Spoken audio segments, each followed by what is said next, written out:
Pete Holterman is sports media's handyman because he can do everything. Whatever you need him to do, he is there. And if you look at his background here of this interview, it gives you a little bit of a deep dive into his infatuation with sports, what he has done. And we're going to now canvas what he has done and some of the token items behind him, and then translate it to a neat conversation about his life here on the On to Something podcast. I'm Bryan Fenley, an anchor at Fox Sports Radio and a broadcaster for the USTA on the ATP Challenger level. You can follow Pete on Twitter, of course. Do it. It is at Pete Holterman, and that is two N's. Let's make that very clear. Two N's at the end of Pete Holterman. And of course, as far as his resume, I think number one is he's a girl dad. That's most important at the top of the list. Obviously, he works with ESPN Tennis. He is a PR guru with the Western and Southern Open in Cincinnati, U.S. Men's Clay Court. He works with so many other different tournaments, the WTA finals. He's got his Credentials Only podcast, which I encourage everybody to check out. And then, of course, he's in charge of Holter Media. So we're going to have a lot of fun. And he's somebody who travels all over the place. And that's where I wanted to start. Pete, if I were to look into your passport, how much space do you have left in there? Decent amount, because I just had to get a new one like right before the pandemic. And then the pandemic happened. So, there's room in there now. It's got some space. But yeah, I few of the older ones were getting pretty full. Absolutely. How many different countries have you been to, and how many air miles do you think you've accrued over the years? So the air miles question, I actually just had this conversation with someone because a colleague just went over 1 million miles, and that's the thing. But when I was working in college athletics out of Cincinnati at Xavier University, at the time, Cincinnati was actually a Delta hub. Every single flight that we took was Delta. And so I got like 400,000 miles on Delta. And then when I moved and started working with the ATP and doing some of the other work, converted to United, because for international, especially Asia, Australia, they had at the time much better options. Delta's caught up a little bit, but so now I'm over like 700,000 with United. So it's kind of like split. So I'm personally over 1 million, but not with any one airline. So that's a little. There's some milestones out there on the status front, but country wise, it's a great question. I can tell you, I think I've been to 46 states. So I got a few I want to tick off the list there. Countries probably over 20. And fortunate. I mean, it's hard. It's not easy to do the travel. There's some glamorous parts to it. There's also some rigorous parts to it. But just so fortunate to have been able to go out and do that and try to take advantage of it and definitely not take it for granted. Let's go to some of those things that you said can be glamorous, can be rigorous, and can be challenging and testing. And when you get to a venue and you're covering a tennis tournament, how is your brain wired in a way where you can handle outside of your comfort zone, out of the country, all of these different elements that can happen when a tournament comes? It is controlled chaos. What is it about you mentally, Pete, where you are so good at weathering all those things? I don't know what the secret sauce is. If I knew, I think I'd bottle it up. I think the number one thing is always being curious. And that allows me to embrace everything different that's coming at me. I don't necessarily need it to be in a neat little box. I love that it's different. I make a point to the foreign travel. I make a point to try to learn a few phrases, hello, thank you, in the language of wherever I am. And even beyond that, with the players, there's a core group of players that you interact with a lot, or a handful of nations that you're going to interact with them a lot. So learning how to say thank you to them in their native tongue, it makes them pause for a second, and after everything is just so routine, it helps kind of jostle it and say, wait a minute, that was different. That was cool. Hopefully they think that was cool. Or they make fun of me for having completely butchered the pronunciation of thank you in their native tongue. But I think that's probably the biggest thing, is just staying curious and knowing that at any given moment, chaos is likely to break out, and knowing that that's going to require a measured response. You can't necessarily react overreact to a situation. You have to make sure you're assessing it before you react. And so having that curiosity, and then that, I guess, temperance when situations are unfolding, to really assess it and determine what's the best way to react to this so that you're not making a situation worse. Because sometimes if you react too quickly or too harshly, you could make a situation worse. So just kind of maintaining a level of calmness in your demeanor to navigate turbulent waters. And there will be at every, and listen, that's not at a thing that's unique to events or unique to being in foreign places. That's going to happen in any event of any kind, anywhere. It could be a wedding planner, it could be a conference planner. You're going to have that happening, and it doesn't matter where in the world you are. Being a girl dad, going and helping out at a school function, something's going to break, power is going to get something. Okay, what is the problem? How do we fix it and get back to the regularly scheduled programming? Which goes back to why you're a handyman, because whatever is coming your way, you can always fix it. And that's really something that makes you so employable wherever you go. Pete Holterman is with us. I'm Bryan Fenley, and I listen to your mentality here, Pete. And I know you work a lot with high profile athletes, but you have the mentality of a high profile athlete. And I'm sure some athletes would like to have your mentality, and that you don't get frazzled when, let's say, weather comes into play here or things have to get moved around. And like you said, with these tournaments that you're with, as far as tennis is concerned, things can get a little bit off, and you have to find a way to make it happen. And at the baseline of who you are is you are a solution getter, and you do that. And I saw this picture of you in this, it looked like you were working from an air traffic control center when you were setting up for the Australian Open last year, and you had all these monitors here. And I was like, wow, how do you, in that setting, and this was something where, if I'm not mistaken, Pete, it was last Australian Open, you were working from home in Florida, if I'm not mistaken. Yep, And February but 2021. Yeah, 2021. So here you are doing all of these things. How are you challenged in a way to follow everything and not be on the grounds? And how did that test you in a way that maybe you hadn't before? Yeah, that was absolutely a unique challenge. And you, again, to your point, you got to find the solutions. And so for me, being curious and kind of staying well informed, knowing what's going on in as many places at once as these tournaments is very important. Whether it's what's happening in the press room or what's happening on the courts and what's happening with the weather during that Australian Open, I kind of became our de facto state of Victoria COVID policy expert with the lockdown, the snap lockdown for 5 days. I was the guy on the ESPN team who was monitoring the premiere of Victoria's press conference to be like, okay, well, what's this mean? What's going to happen? What is he saying anything about the Australian Open?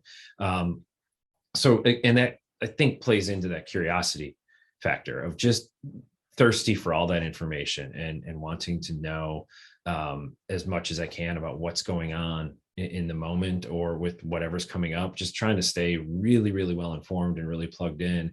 And that's what that air traffic control setup was. There were the scores, there was the press room monitor. I had the weather app up, just trying to stay on top of all the things that are happening, when replicating the experience for when I'm on the ground and I'm doing those same things. I'm keeping an eye on what's happening in the press room.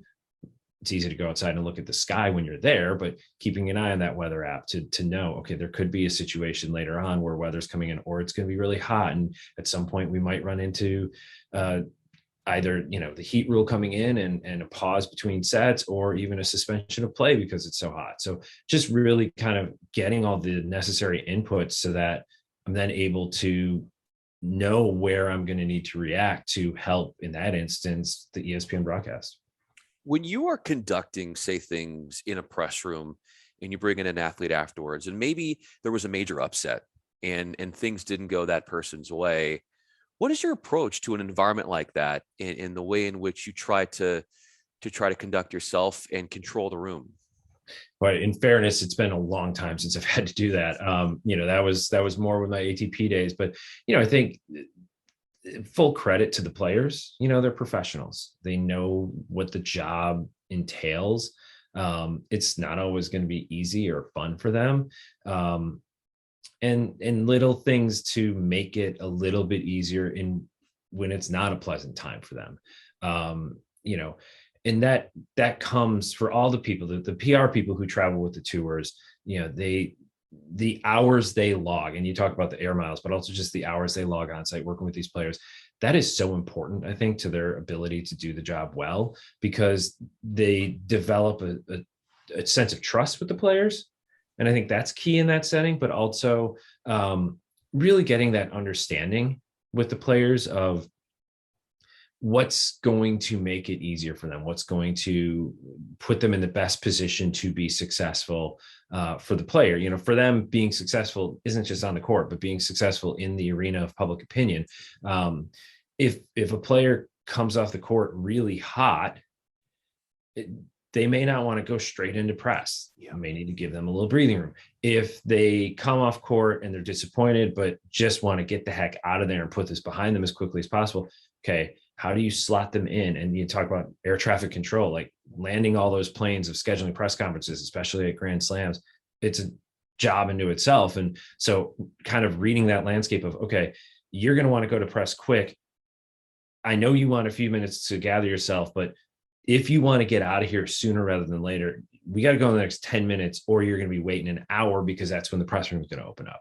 So kind of knowing how to work with the players, read the players. And that, again, time spent is so valuable in that. You kind of understand, okay, this is what that particular player is probably going to be thinking at this time. And how can I, again, help them be successful in what's not a great situation? What's it been like for you, Pete? We're joined by Pete Holterman. I'm Bryan Fenley, to build up the street cred and the respect from the players, where, like you said, you being genuinely curious is such an important part of your career success, but also the trust that you have with the players, and that they know that they can rely on you in tense moments to have their back. So what has that pathway been like for you to get to that point with them where they can rely on you and know that you have his or her best interest? Again, a lot of it's just time spent, you know, and being able to be in the environment with them. And I'll be honest, I mean, I think part of it for specifically in tennis, for the communications pros on either tour, and some of the other people in ancillary roles like mine, like knowing that you're there and you're a familiar face helps, but it goes beyond just being that familiar face where I've seen you at a bunch of tournaments, but also when you see them in faraway places or know that they're far from home, and it's like, okay, they're dealing with jet lag, or they at some point have lost their luggage. And, you know, one of the little things for me, especially when I was working for the ATP, was to make sure that I talk to the players as often as possible, so that every communication wasn't, hey, need you to do a sponsor visit, or got this press conference, like just to see them say, hey, what's going on? What's happening with your fantasy football team? Or, you know, so what is your favorite team in the Premiership? And then keeping an eye on that team. And 4 months later, oh my goodness, I can't believe that win your team had this weekend. And they're like, they don't even remember having the conversation. We talked about their team, but just, you know, the way you do, Bryan, when you're commentating on things, you're filing away all these bits of information, saved match points, or did this in a particular match, or had a great run at this tournament, filing those away, but then also just some of that personal data. Guys get married or have kids. Hey, how are your kids doing? You know, and just kind of developing, it's a relationship that goes beyond just doing the job together. And when you look at them more as a tennis player and you dig underneath the surface and you get to some of those personal things, and they realize that not everybody does that, but you look at them more than the job that they do. I bet that means a lot to them as far as how much you care about them and why they'll remember you for the rest of their career and the rest of their life. Because like you said, fans will go to them for a certain thing. Oh, they tennis, but you associate them with so much more, and you have this grand spectrum of who they are.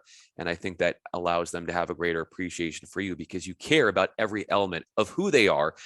Pete Holterman is with us. I'm Bryan Fenley. So your stance as somebody who works in PR a lot of the times, how can that be different from somebody else who works in PR doing a major event? How much difference of opinion is there, or viewpoints towards what you think is right in how you do your job from that standpoint? I don't know that it's necessarily a difference of opinion. I think a lot of it comes down to just the way the job is different in different places. Sure. In certain marketplaces, radio is far more prominent than it is in other locations. Just the procedures that people follow in different places and what they're familiar with, especially the local media in a given market. In some places, soccer is a huge sport, right? And the way media is used to accessing the players is the match ends and they just run out on the court or the field and talk to whatever player they want to. So, okay, tennis tournament comes in.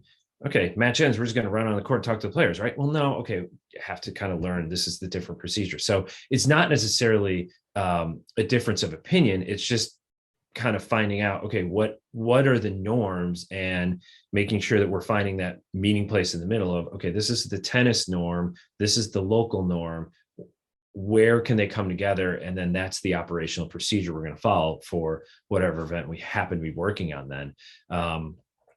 Because at the end of the day, as much of it, we're out there trying to pitch the event we're working on. But once you get into the event, a lot of it is operational more than it is any sort of narrative or storytelling.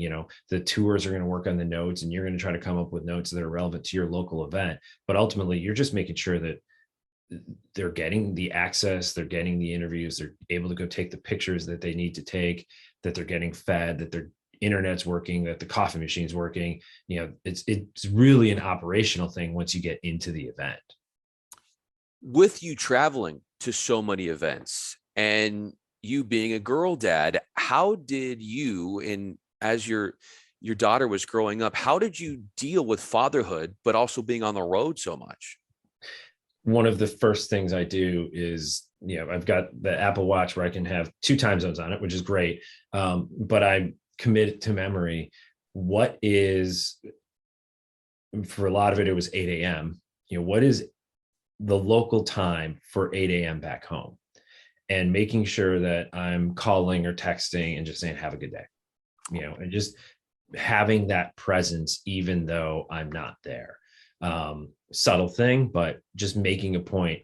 And it's funny because there are tournaments where I'll go to and, there'll be a few of us Americans there, and you'll kind of see a few of us going out at the same time to make calls or make texts. And same thing, for kind of after school, depending on what time zone you're in, that 3:30, 4 o'clock, like, hey, how was school? And you'll see kind of, oh, there are the parents out doing that, and a couple of us have jokes of like reminding each other, hey, did you send the text yet? Oh, shoot, I got, just staying on top of that. So staying engaged. And that's, listen, so much easier now than it would have been 15, 20 years ago with FaceTime or texting, all that, that's so much easier than even 10 years ago when it was like, oh, time to Skype. All that has certainly gotten easier to maintain that presence. And another piece of it is having the luxury of being able to bring her on some trips. And so this is my world when I'm out here, and giving her kind of a sense of like, okay, this is what's going on. And it's funny because there are times where she's like, can I go to a tournament? Like, it's been a while since I've been to a tournament. Can I go to one with you? And the hilarious thing about that is most of the time that she comes, once the tournament starts, like, I'm not going to have time to really see her or anything. So most of the trips, she's actually coming before the tournament. There's no one at the venue. It's quiet, but then there's time we can go have a dinner. And I really enjoy it because it's some quality time together, because it's kind of removed her from her usual day to day. And she tends to open up more when we're out there on the road and doing that. And so it's brought about some great bonding time. And very fortunate to have been able to have her come along on some of these trips. I'd love to take her on some of the longer ones. Right now, it's, quick trips here in the States, but and I think it's been a valuable experience for her to travel and just see different things as well. Yeah, I was going to ask you, Pete, how much or what part of you gets a sense of joy from seeing her joy when she's with you and she sees what you do, and then you seeing that she's really interested in what you do and she's very proud of you? Well, I don't want to say she's really interested. Let's not. I mean, there are quite literally, like, the school called once because, like, she wanted to early release and she can drive herself now. So, like, the school called They're like, Mr. Holterman, yeah, sorry to bother you. I'm like, it's okay. What's going on? They're like, well, Nutty says you're gone somewhere. And I'm like, yeah.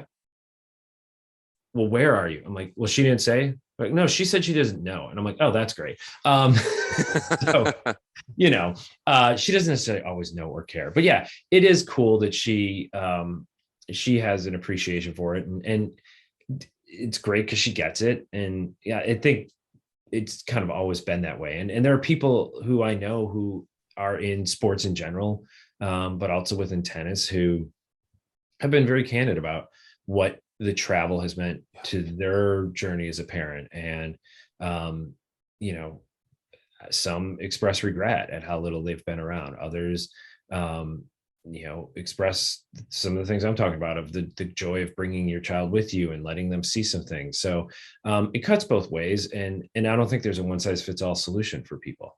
You got to find what's going to work for you and your family. And we're fortunate that she is okay with it and understands it, and understands that we have to travel. Does she understand what I do? Probably not. And that's fine with me too, and she's not a big tennis fan, and that's fine. She's into what she's into, and that's great. I don't share the same music taste with her. There's a lot of things that are different, and as there probably should be from a middle-aged man to a teenage daughter. So she's got her own world, but it does help to give her a sense that daddy's not off on some boondoggle. Like, he's off working hard, and he's in these different hotels and different, and that's half the time the questions. It's not even about like, how's the tournament going? It's, so what's your hotel like? Especially when she was younger. Show me pictures of the hotel. Does it have a big bathtub? What's it like? So it's great you find wherever that common ground is that she's interested in, and yeah, absolutely embrace that and use that to kind of get her to open up, because there comes a stage in the life of a daughter when they don't necessarily have all the interest in engaging with their fathers. Yeah, there is definitely that stage that we all sort of go through as far as the rebellious stage. Pete Holterman is with us. I'm Bryan Fenley. Specifically, what is one bonding experience with your daughter on the road that is very much deep in your memory, that you often drift to, where it sits with you to this day? Wow, that's a great question. It's a very deep existential question. I wish I was. I'm known to do that on this interview platform, Pete. So I like to get underneath the surface with my interviewees. Taking her overseas, we took her overseas once, and actually wasn't really for tournament work or anything. It was just kind of, to your point of all the miles, like, hey, we have this opportunity, let's use some of these miles, cash them in. So we did a trip overseas, and it's funny because it's to the point of, it's not all glamorous.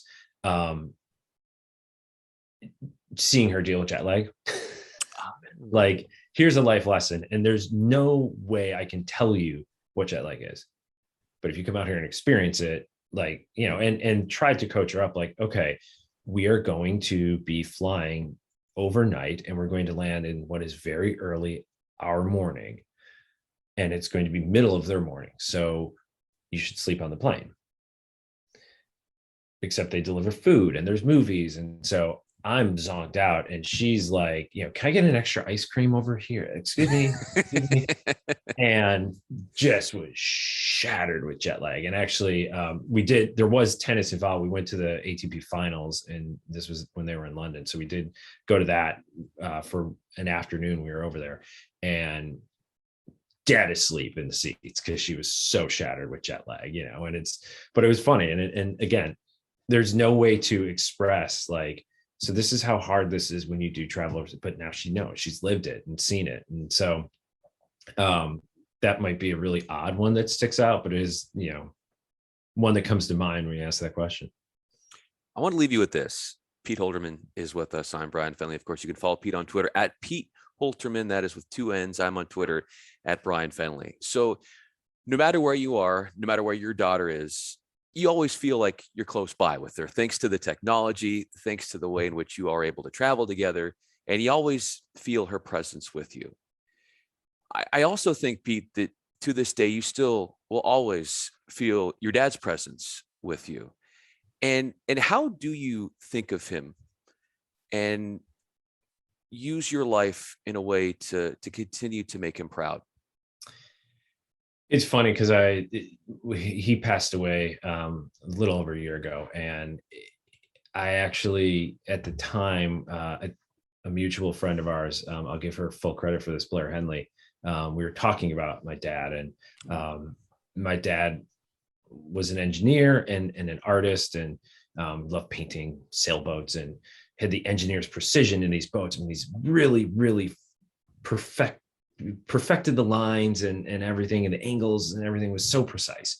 And I'm like, man, I didn't get any of that. I'm not an artist. I'm not an engineer. I totally different person, right? And Blair's like, that's not true. And I'm like, what do you mean? She's like, writing is art, and you write a ton and do pretty good job at it. And she may have been lying to me about that part, but she's like, you're a writer. That's an art form, and you are very precise. You're very particular.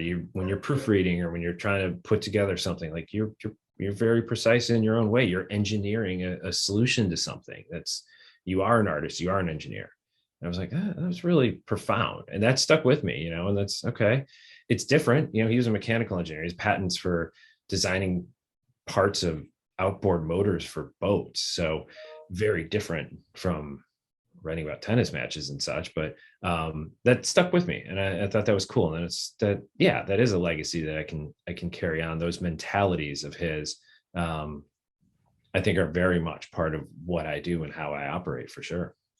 Sometimes we follow those who came before us, our family members, and use what they've done as ways in which to live ourselves, and we just don't realize the effects that they have on us until somebody outside of us sees it, because we're so much in our brain. And your brain is one of the most, it's completely artistic in the way in which I don't know how you do it from a diligent standpoint, from a creative standpoint, as Blair was talking about, from a writing standpoint, an organizational standpoint, handling pressure, not being frazzled. All of these things make you such an important piece to tennis media and the world of tennis, and why I'm so honored and grateful to have you on for this conversation. Pete Holtermann is with me. I'm Bryan Fenley. Pete, thanks for doing this, man. I really enjoyed the deep conversation into your life.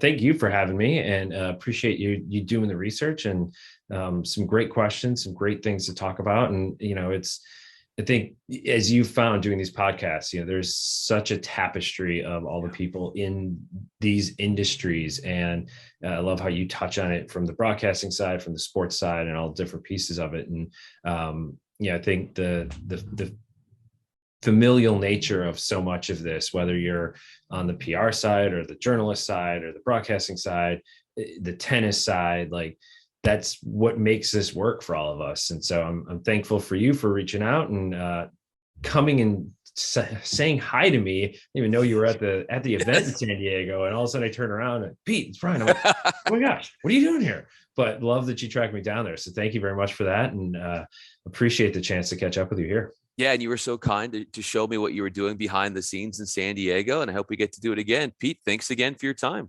Thank you.